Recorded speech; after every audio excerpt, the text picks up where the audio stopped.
안녕하십니까. 반갑습니다. 취업대장 윤대장입니다. 자, 이제 국민건강보험공단 자소상목 3번, 4번 한번 살펴보면서 여러분들하고 계속 이야기를 해보도록 하겠습니다. 자, 3번과 4번이에요. 3번과 4번인데, 자, 3번은, 자, 1번과 2번 같은 경우, 아까 우리 전 시간에 이 얘기를 했어요. 1번과 2번에 대해서 얘기를 했는데, 제가 이 얘기를 안 해드렸어요. 자, 1번, 공공의 이익이죠. 그리고 2번 같은 경우는, 뭡니까? 정직한 사람들이죠. 그러면은, 여기서 여러분들이 이 둘 중에서 비교를 했을 때 점수가 조금 더 높은 건 뭘까요? 요게 좀 새롭죠. 실제로 요게 좀 새롭습니다. 아마도 요게 굉장히 새롭게 만들어서 낸 자소서 항목일 것 같아요. 그래서 2번이 조금 더 점수가 높지 않을까. 이거는 좀 많이 보는 거잖아요. 그럼에도 불구하고 공공의 이익, 공동체에서 본인이 희생이라든지 이런 정신이 있었느냐의 문제를 나타내고 있는 것이기 때문에 이 부분과 관련해서도 사실상 점수가 좀 있을 것 같기는 해요.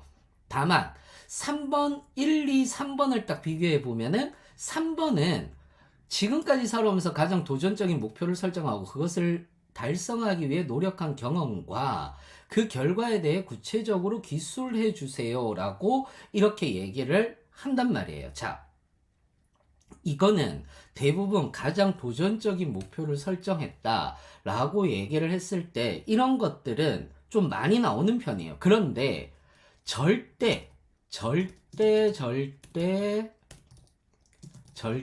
쓰면 안 되는 사례, 즉 경험이 있어요.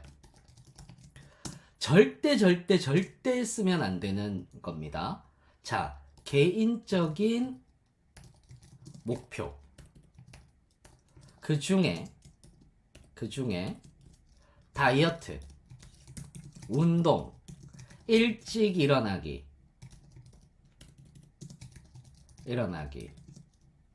공부하기, 그 다음에 자격증 취득하기. 이런 것들은 사실상 안 돼요. 특히 다이어트나 운동 일찍 일어나기는 그래, 알아요. 저도 늘 맨날 다이어트 하다가 실패하고 다이어트 하다가 실패하기 때문에 알고 있어요. 힘든 거. 그리고 정말 그렇게 해서 내가 몸이 좋아졌어. 그러면 뭔가 뿌듯하고 성취감도 있죠. 당연히 알겠어요. 그런데 중요한 건 뭐냐 하면은 달성하기 위해 그게 건강보험공단에서 뭘 그렇게 중요합니까? 그렇잖아요. 그렇지 않습니까? 또는 조직 생활을 하는데 뭐가 그렇게 중요해요? 그러니까 그거는 제발 쓰지 않았으면 좋겠어요. 예를 들어서 개인적인 목표 중에 되는 것이 또 있어요. 개인적인 목표가 있는데 되는 것들도 있어요. 뭐가 되느냐? 그러면 뭐가 되느냐 하면은 예를 들어서 장학금을 목표로 했어요. 장학금을 목표로 했어요.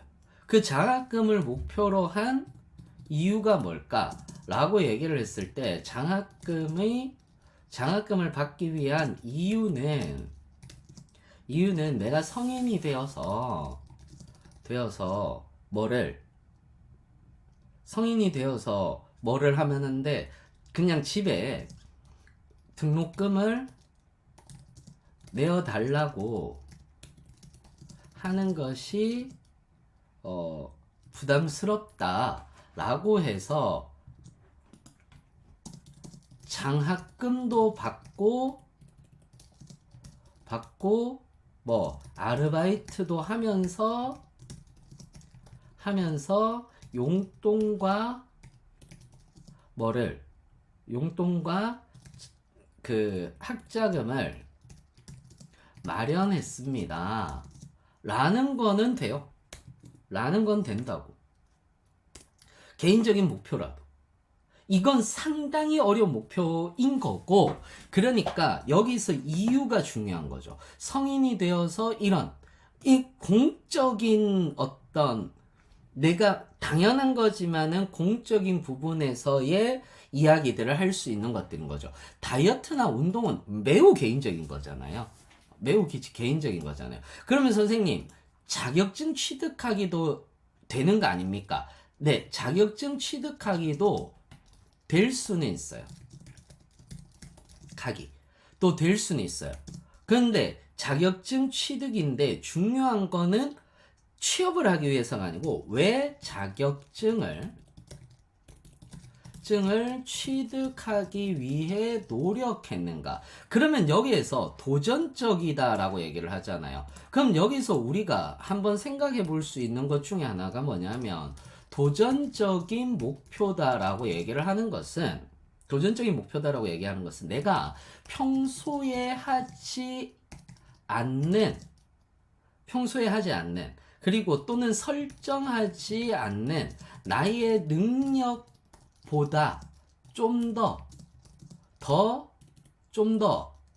능력을 발휘해야 하는 상황이 올 수 있는 목표. 이런 것들을 우리는 도전적인 목표다라고 이렇게 이야기를 한다는 말이에요. 그러니까 왜 자격증을 취득하기 위해 노력했는가라고 얘기를 했을 때 예를 들어서 사례를 들어보면 내가 3학년 만약에 한국사하고 커말이다. 그러면은 한국사는 모르겠지만 커말 같은 경우에서는 엑셀이라든지 이런 것들을 다루면은 사무 분야에서도 용이하고 그다음에 내가 회사 생활하는데도 용이할 것이다 라고 생각한 거예요. 무슨 말인지 이해되세요? 라고 생각한 거예요. 그렇기 때문에 이런 개인적인 목표라든지 이런 것들을 목표를 세웠고, 그러면서 동시에 그냥 커말만 준비하면 안 되죠. 동시에 어떠한 것을 같이 준비했다. 그래서 내가 평소에 발휘하거나 평소 생활과 바꾸어서 준비를 했다 라는 것도 될 수 있습니다. 또는 개인적인 목표가 아니고 공동체에서의 목표도 될 수 있어요. 예를 들어서 공모전을 했는데 우리 1등 하자라고 하기로 목표를 삼은 거예요. 그래서 남들보다 더 많은 자료를 준비하고 그리고 더 많은 것들을 노력했어요. 더 많은 시간을 사용했어요. 자, 그래서 1등을 해도 돼요. 그런데 꼭 1등을 해야 될까? 1등을 하지 않아도 됩니다. 단 뭐가 존재를 해야 되느냐면은 1등을 하지 못한 이유를 찾아. 단 1등을 하지 못한 이유를 찾는 거예요. 왜? 항상 어떠한 회사든 간에 실패는 할 수 있어요. 그런데 실패를 했다면 반드시 실패한 이유를 찾아야 되는 거죠. 그래서 단 1등 하지 못한 이유를 찾아서 분석했고, 그걸 타산지석 삼아. 그러니까 이걸 발판 삼아서예요. 발판 삼아. 공모전을 다시 도전했다도 되지만 어떠한 분야에서 좀 더 나은 전문성을 가졌다 라는 얘기를 해 주어야지 된다라는 거예요. 여기에서 가장 중요한 거, 여기에서는 어떠한 사례를 써도 되는데 무조건 이 사례를 쓰면 마이너스가 된다라는 거, 그것만 잊지 않으셨으면 좋겠습니다.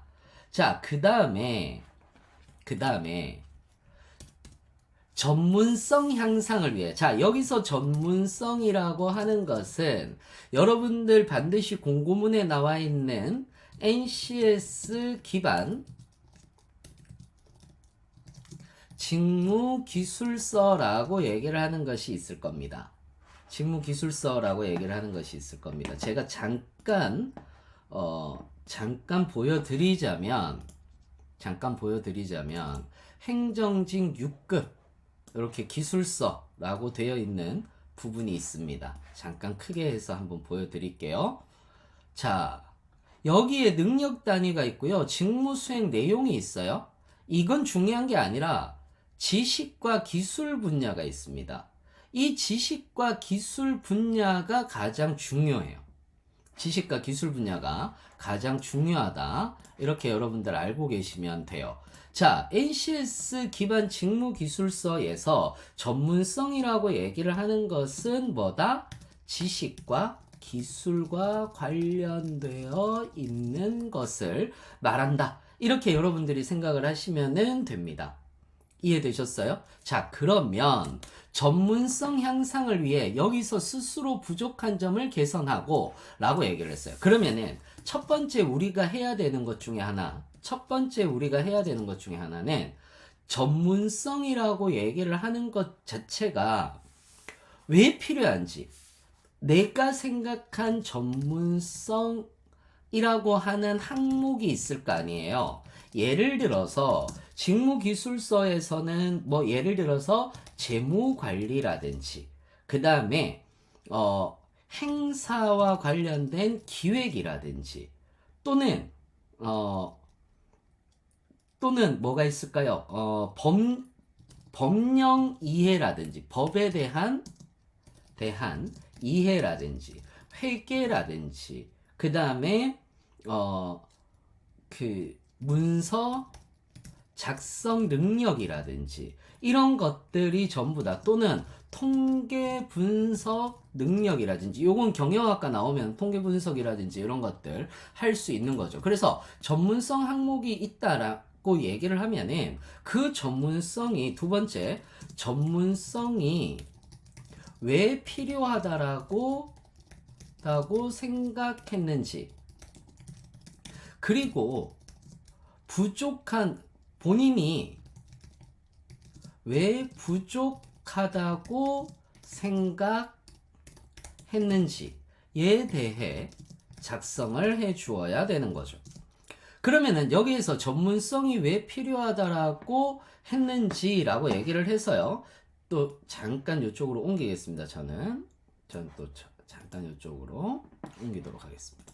자, 그러면 예를 들어 볼게요. 이건 예를 들어 볼게요. 사례가 있어야 되겠죠? 사례. 제 강의의 장점 중에 하나죠. 사례가 풍부하다라는 거. 자, 사례가 있습니다. 예를 들어서 전문성이 왜 필요하다라고 생각을 했느냐라고 얘기를 하면은 만약에 재무 관리 능력이 필요하다고 생각한 거예요. 이유는 내가 만약에 학생회에서 총무를 맡았는데 전임 총무가 주먹구구식으로 예산을 집행한 거예요. 그러다 보니까 재무제표라든지 이런 것들이 좀 쓰여져야 하는데 전혀 쓰여지지 않아 투명하게 공개가 안 되는 상황인 거죠. 그래서 저는 재무관리 능력을 키우기 위해 어떤 공부를 했고, 그리고 재무제표를 볼 수 있는 것뿐만 아니라 보는 것뿐만 아니라 뭐도 이제 작성까지도 할 수 있는 능력을 키우고 있고, 그리고 지금 현재 얘는 중요한 건 이거죠. 세 번째, 그 경험에 대해 현재까지의 성과라고 얘기를 했으니까 정성평가를 하면 안 돼요. 그러니까 여기에서 중요한 건 이거예요. 내가 굳이 수치화는 시키지 않아도 되거든요. 굳이 수치화는 시키지 않아도 되는데, 현재까지의 성과다라고 얘기를 하면은 감정을 나타내는 자부심이 생겼다, 이런 것들 있잖아요. 자부심이 생겼다. 감정을 나타내는 것은 쓰지 않는 것이 좋습니다. 무슨 말인지 이해되시죠? 그래서 쓰지 않고 어떻게 해야 되느냐라고 얘기를 했을 때, 만약에 예를 들어서 지금도 어떤 기업이라든지 기업을 분석하거나 할 때 재무제표를 보면서 기업을 분석하기도 하고, 이런 것들을 토대로 해서 저는 뭐를 하고 있다, 기업 분석이라든지 이런 것들을 하고 있다 라고 얘기를 해줘도 무관한 거예요. 무슨 말인지 이해되십니까? 이렇게 여러분들이 보시면은 될 것 같습니다. 될 것 같은데, 여러분들 요렇게 라이브로 하면 참 좋거든요. 라이브로 하면 참 좋기는 한데, 제가 라이브로까지는 제 실력이 안 돼요. 제 실력이 안 돼서 여러분들한테 막 OBS를 사용하면서 막 이거를 착착착 할 수가 없어요. 집에서 혼자 하는 거다 보니까, 퇴근하고 혼자 하는 거다 보니까. 그래서 여러분들한테는 좀 급하게라도 이렇게 올려드리는 게 맞지 않을까라고 생각을 해서 여러분들한테 이렇게 올려드렸습니다. 자, 그러면은 여러분들 저하고는 또 다음 시간에 뵈야 되겠죠? 다음 시간에 여러분들한테는 더 좋은, 그리고 더 필요한 그런 정보를 가지고 여러분들을 찾아뵙도록 하겠습니다. 좋아요와 구독, 알림 설정 부탁드리고요. 건강보험공단 자기소개서 잘 쓰시고, 그리고 필기 잘 보시고 1차도 붙고 2차도 붙으시길 바라겠습니다. 당연히 면접도 붙으셔야죠. 그래서 이 영상을 보는 모든 분들 전부 다 여러분들이 노력한 것보다 훨씬 더 좋은 결과가 나오길 기대하면서 저는 물러가도록 하겠습니다. 이상으로 마치겠습니다. 감사합니다.